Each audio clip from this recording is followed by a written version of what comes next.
Gledate Slobodno srpski, gost emisije Gordana Đorić, predsjednica Udruženja poslovnih žena Avenija iz Lapljeg sela.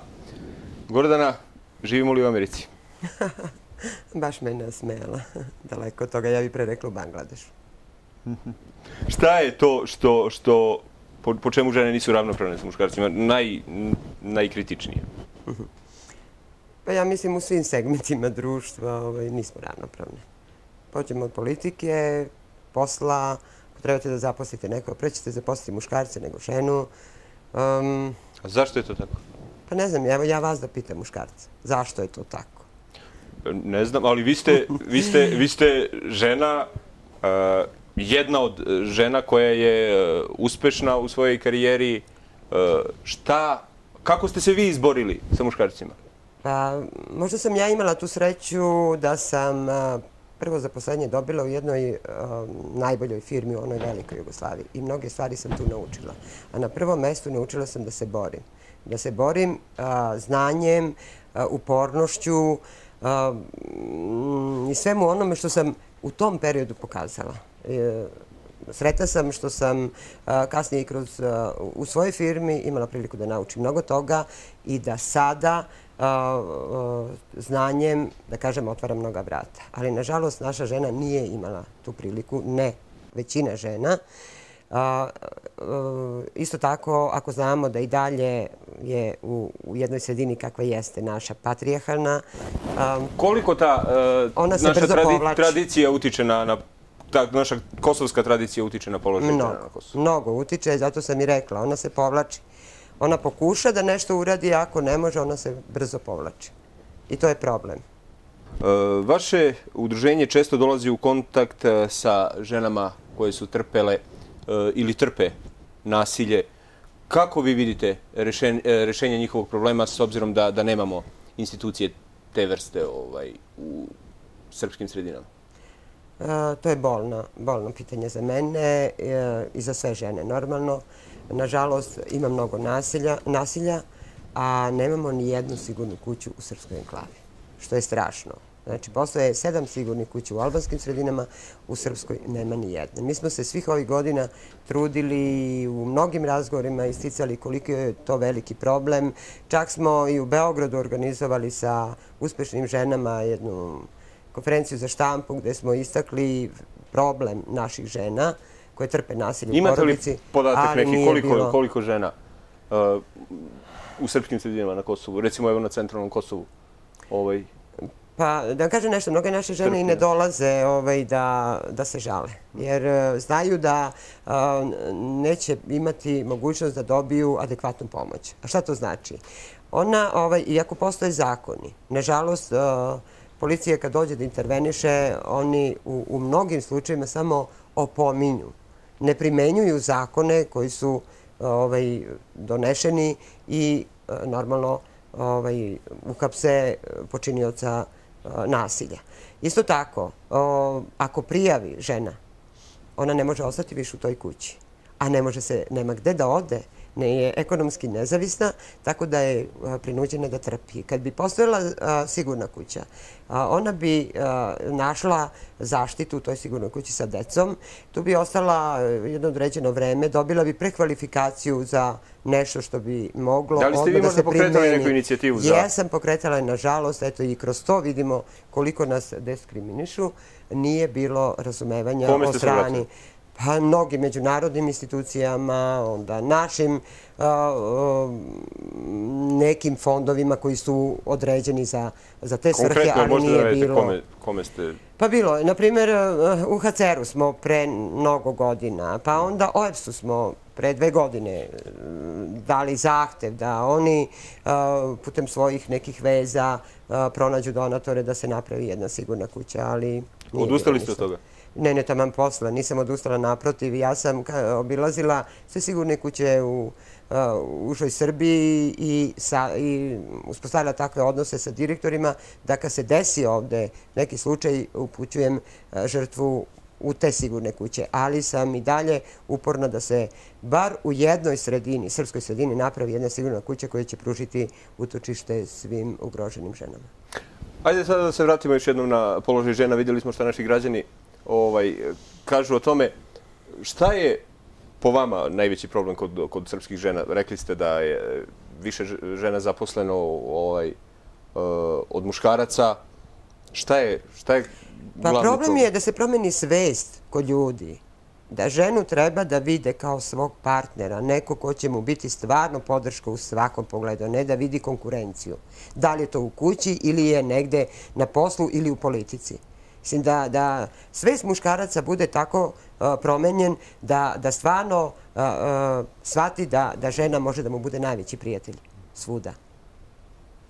Bez toga nećemo moći ništa da promenimo. Verujte, džabe, žena može da se javlja svuda, da, šta ja znam, pokušava da promeni neke uslove, da se jedna ili dve, tri više zaposli nego sada, ali na globalnom nivou ništa neće uraditi. Ako se svest ljudi ne promeni, mislim svest muškaraca i prihvate nas kao prave partnere.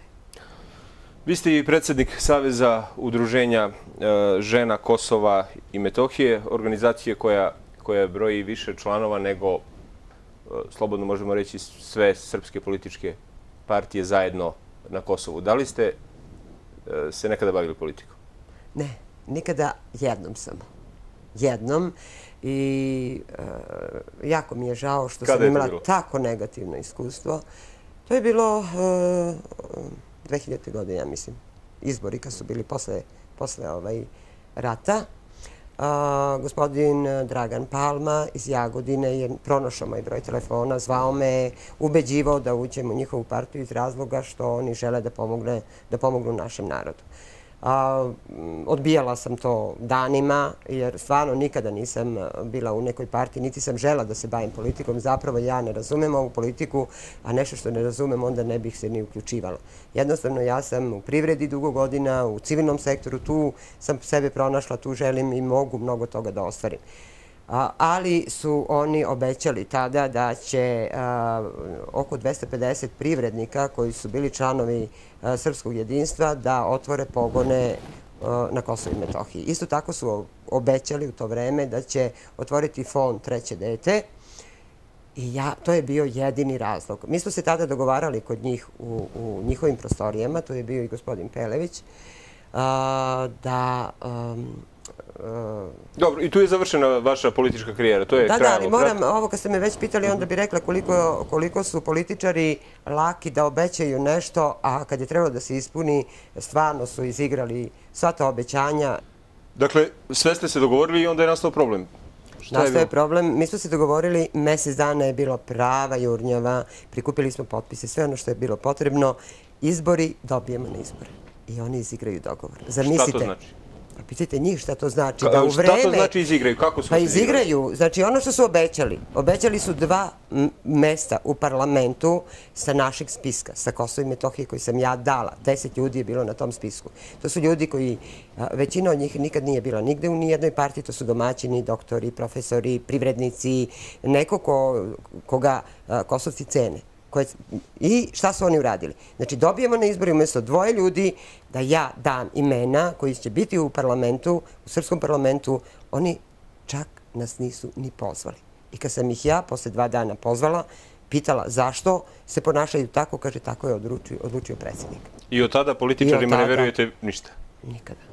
Meni slučajno ne, da kažem, ja i ranije nisam verovala političarima, ali ovi su baš udarili pečat. Tako da... Uzdamo se u se i u svoje kljuse. Ne čini li vam se da je Avenija, naziv vašeg udruženja poslovnih žena, malo diskriminatorski prema muškarcima? Jel, a zašto? Ko vama brani da dođete u Aveniju? Ili ja mogu da se učlanim u... Možete, kako da ne. Da postanem član udruženja poslovnih žena? Kako da ne možete. Čak imamo i neke članove koji su došli preko našeg udruženja, aplicirali i dobili sredstva. Jel postoji neki muškarac koji... Da bi aplicirali, oni su morali da se učlane, tako da nećeš biti jedini. Znači, postoje muškarci koji su članovi udruženja poslovnih žena? Da, postoje. Evo, izvoli i možeš i ti da se učlaniš. Ali sigurno sam, ako dođeš u naše udruženje, da provedeš jedan dan, vidjet ćeš koliko muškaraca dolazi. Ovo sad pričamo ozbiljno, jer mi pomažemo i kad je biznis plan, izrada biznis plana u pitanju, i kad su bilo koji savjeti, poslovni savjeti, mi smo spremni da ih podelimo sa onima koji žele da započnu neki biznis, isto tako naše veze, naši kontakti sa kompletnim regionom, da ne kažem sa užom Srbijom, Vojvodinom, koriste mnogim privrednicima ovde na Kosovu i Metohiji. Vaš moto je kvalitet. Šta vi to još lepo radite u Aveniji? Mnogo toga. Na primjer, od nacionalne kuhinje, eto, da smo se dogovorili, mogli smo nešto da pripremimo i da vi to osjetite odmah. Normalno je, znate sami da smo u okviru udruženja, to je jedan deo, za one članice koje žele da se bave rukotvorinama, a opet da budu aktivne u kolektivnom radu. Otvorili smo jednu tekstilnu radionicu gde one šiju, tkaju, izrađuju one naše lepe rukotvorine. Šta onda radite s tim? Prodajemo, gde nam se ukaže prilika. Pa da kažem, 7 godina smo već prisutne na sajmu Biznis baze u Beogradu. Znači, evo, sad se baš pripremamo, krajem novembra smo ponovo tamo. Bile smo i na sajmu u Novom Sadu, u Minhenu, da ne govorimo ovdje kad su bilo koje prodajne izložbe, mi se odazivamo i to su nam prilike kad možemo u većim količinama da prodamo naše proizvode. Inače, ovako radimo i po narudžbi. Imate li konkurenciju ovdje na Kosovu? Pa ne bih ja to nazvala konkurencijom.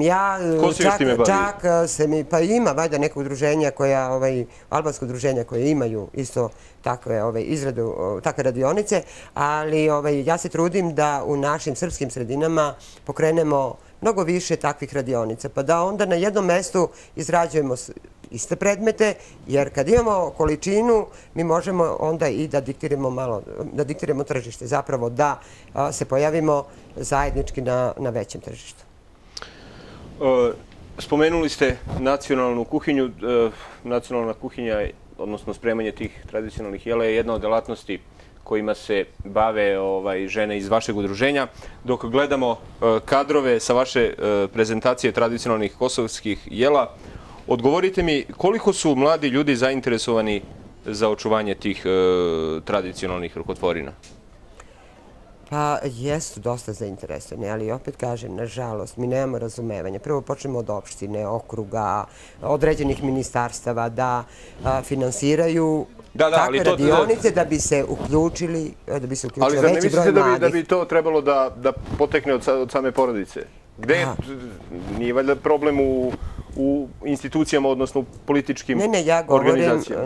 Ne, ja govorim kada ili majke više ne uče svoje ćerke da mese pogače, da prave ajvar, da... Pa ja mislim da i vi trebate, i mislim da i vi isto mislite kao što mislim i ja, da žena, zapravo devojka sa Kosova i Metohije i dalje zna da radi sve ono što je znala devojka i pre 20-50 godina. Jer ovde i dalje važi geslo da devojka ako ne zna da napravi pitu, da spremi đuveč, da spremi zimnicu, ona nije spremna ni za udaju.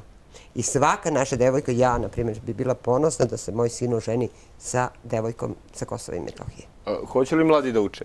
Kako da ne? Hoće, zainteresovane su i ja to mogu i da vam dokažem ako želite da okupim mlade naše članice i da vidite šta one znaju i kako umeju da spreme od nacionalne kuhinje do normalno šivanja i tkanja. Sa zadovoljstvom prihvatamo vaš poziv. Vama hvala što ste bili gost emisije Slobodno srpski. Hvala što ste me pozvali.